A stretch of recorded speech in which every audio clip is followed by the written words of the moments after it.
बिस्मिल्लाहिर्रहमानिर्रहीम अल्हम्दुलिल्लाहि रब्बिल आलमीन वस्सलातु वस्सलामु अला सय्यिदिल अंबिया वल मुरसलीन।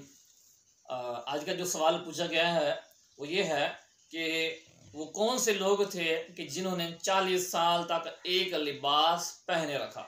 40 साल तक एक लिबास पहन के रखा और 40 साल तक उनका लिबास ना मैला हुआ है और ना ही 40 साल तक उनका लिबास फटा है। और जो बच्चे थे वो जैसे बढ़ते जाते थे उनका लिबास भी वैसे बढ़ता जाता था। ऐसा कोई है? देखिए, ये वाकई है।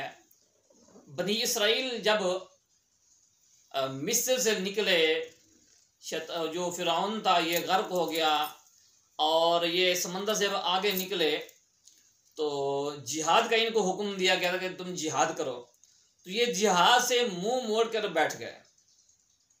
जब ये जिहाद से मुंह मोड़ कर बैठे तो अल्लाह रब्बुल आलमीन ने इन पर रास्ते बंद कर दिए।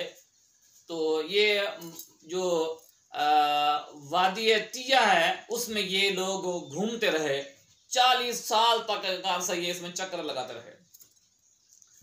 जब ये वहां से निकलते अपनी बीवी बच्चों से मिलने के लिए, उनके अपने घर निकलने के लिए, सुबह जहां से निकलते और सारा दिन चलते चलते चलते अगली रात को जब आराम करके रात को ठहरते, सुबह उठते वहीं होते जहां से वो चले थे। तो इस तरीके से उनको आगे जाने का मौका नहीं मिला और वो आगे नहीं निकल सकते थे क्योंकि उन्होंने जिहाद से मुंह मोड़ा था।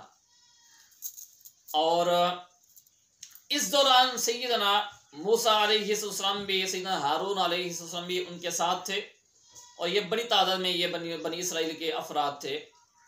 और ये 40 साल में इनके पास कोई लिबास नहीं था, कोई इजाफे कपड़े नहीं थे, वही कपड़े थे जो उन्होंने पहन रखे थे।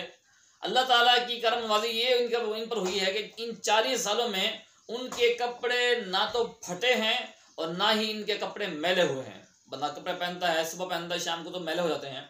साल 2 साल 3 साल बाद तो कपड़े फट जाते हैं। लेकिन अल्लाह रब्बुल आलमीन ने बनी इसराइल पर यह एहसान किया था कि 40 साल तक उन्होंने कपड़े पहन के रखे थे और उन 40 साल में एक दफ़ा भी उनके कपड़े मैले नहीं हुए, मैले कुचेले भी नहीं हुए और उनके कपड़े फटे भी नहीं हैं। और तफसीर में ये भी आता है कि उनके जो बच्चा पैदा होता था, ये छोटे बच्चे थे और जैसे जैसे वो बढ़ते जा रहे थे, जवान होते जा रहे थे, उनके लिबास भी वैसे वैसा बढ़ता जा रहा था। तो ये बनी इसराइल के लोग थे जिनके बारे में आपने पूछा है। ये वाकई ही हदीस तफसीर के अंदर इसका जिक्र मौजूद है।